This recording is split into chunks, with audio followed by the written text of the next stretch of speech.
All right, welcome back, everybody, for another deep dive. Today we're going to be talking about ocean freight and how it's being affected by all this trade war stuff. Trade wars. Yeah. So we've got some really interesting material to go over. Yeah. Including an episode from Freight Insight Weekly that I think really lays out the situation pretty well. Yeah, these sources are great. I think they really show how interconnected global trade really is, like a giant spider web. You tug on one strand. Oh, yeah, I've heard that before. And the whole thing vibrates. Yeah. Okay, so no more metaphors. Just give me the headline. What is the most important thing that our listener needs to know about what's going on right now? Well, I think the biggest thing is just how fast everything changed. Oh. We went from pretty stable trade relations to full-blown tariffs on goods from Mexico, Canada, and China. Yeah. Practically overnight.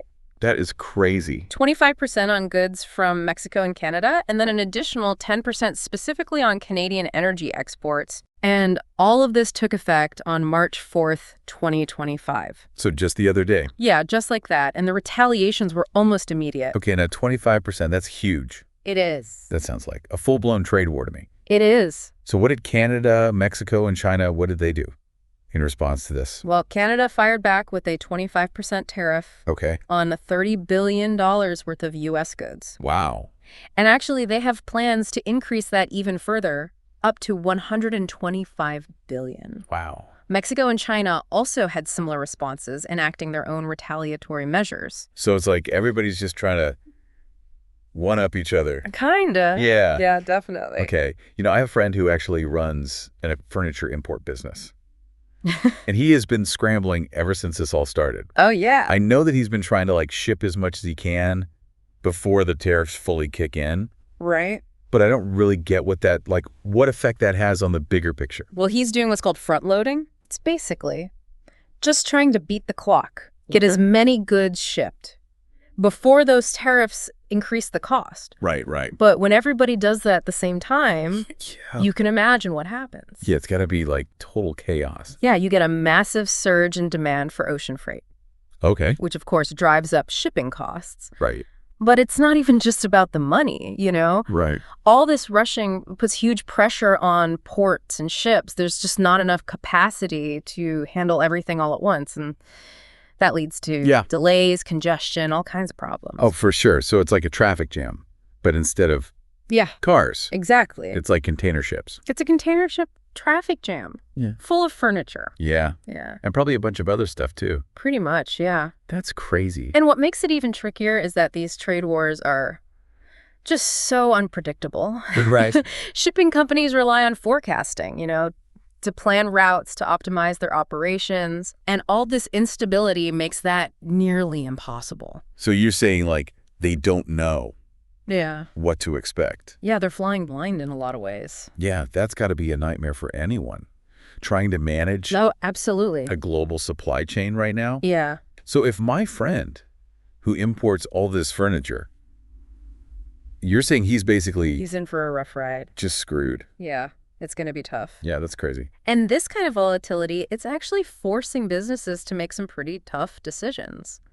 We're seeing some companies actually consider moving production back to the U.S. Oh, wow. To avoid the tariffs altogether. So that's a huge change. Wouldn't that completely reshape the shipping industry? It would be a major shift. And what would that even look like? What would that... Well, imagine electronics manufacturing, which is heavily concentrated in Asia. Right. If that moved back to the U.S., that would mean a massive surge in trans-Pacific shipping.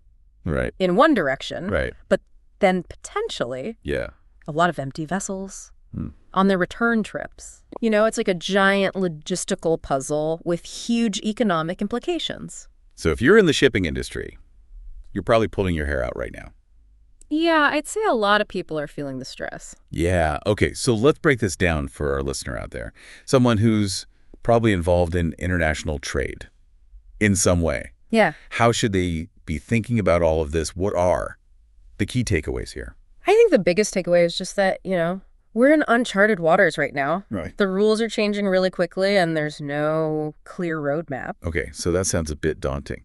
What can people actually do to navigate this? What actual steps? Well, first and foremost, staying informed is crucial. Okay, so how do you stay informed? Well, keep a really close eye on policy developments. Okay. Things can change overnight, so you got to be on top of it. Okay. And if you're importing, Right. diversifying your sourcing could help mitigate the risk.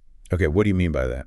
So instead of relying solely on one country, explore options in other regions that might be less affected by tariffs. Okay, so don't put all your eggs in one basket. Exactly. What else? Another thing to think about is free trade zones. Okay. They can actually provide some relief from tariffs and duties while your goods are being stored or processed. So if you're my friend, the furniture guy, using free trade zones could You save them a lot of money, yeah. potentially save them a lot of money. It's definitely something worth looking into.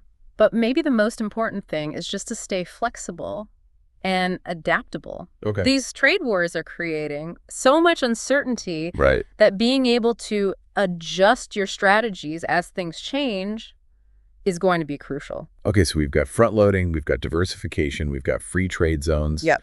Sounds like there are ways to mitigate risk, but it also sounds like there's no easy answer here. You got it. And that's why this deep dive is so important. Right. The more you understand the forces at play, Right. the better prepared you'll be to make smart decisions in your own business. Absolutely. Well, we'll be back next time for another deep dive into the complexities of our world. Looking forward to it.